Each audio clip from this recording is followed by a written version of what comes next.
Alright guys, welcome back to the channel. So today we're going to talk about the hot topic.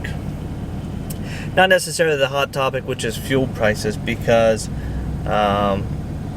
a business you can only control so much. So you can't control the fuel prices here out in Hotshot trucking. So what do you do to accommodate that? Obviously you have to work on your pricing. Now most of my customers have understood, and the last three jobs that were quoted before the fuel increase, they ended up giving me extra money without me asking, which was awesome. Can't be more thankful for good customers. Now, a customer coming up on Tuesday, he brought it up and said, let me know if there's a difference in the price because of the fuel cost, which I added in a little extra to accommodate for that, which is awesome.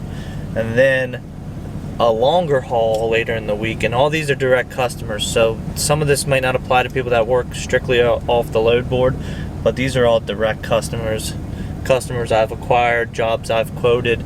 And so this guy later in the week, which is a little bit of a longer haul, I quoted a week in advance, so I'm not sure.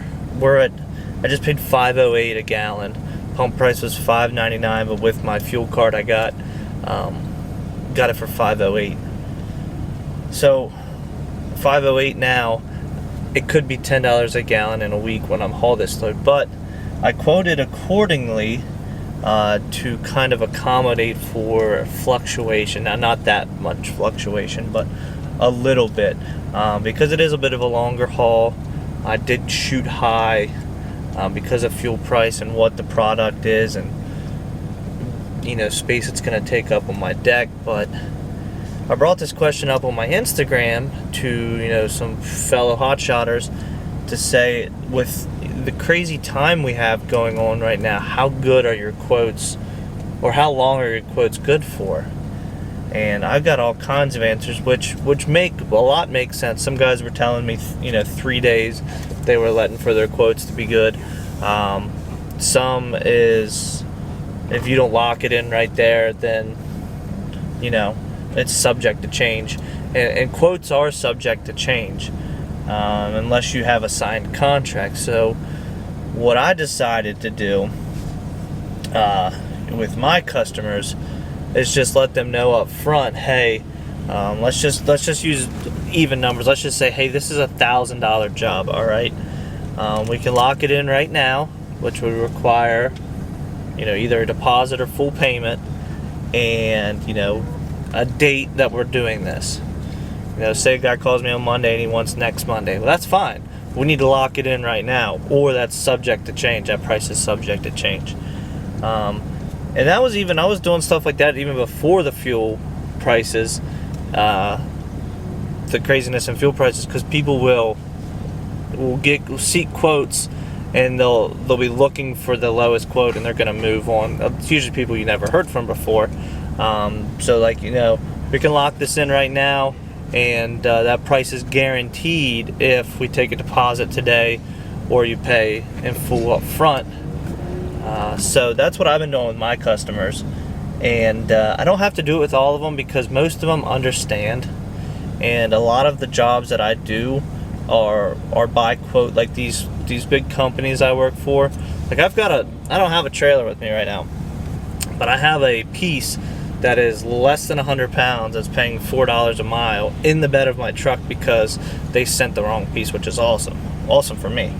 So we don't even need a trailer for this load. So customers like that company that I'm talking about, they reach out to me and say, hey, we have this much space, this much weight going here, please submit a quote, because they have to get the approval from the customer to pay for it. So I've pretty much been letting all my customers know that if we don't lock it in right now, it's subject to change.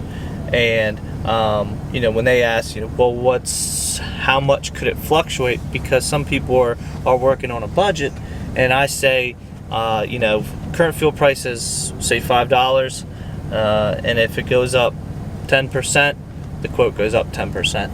And people have been pretty happy with that, and thankfully they've been understanding.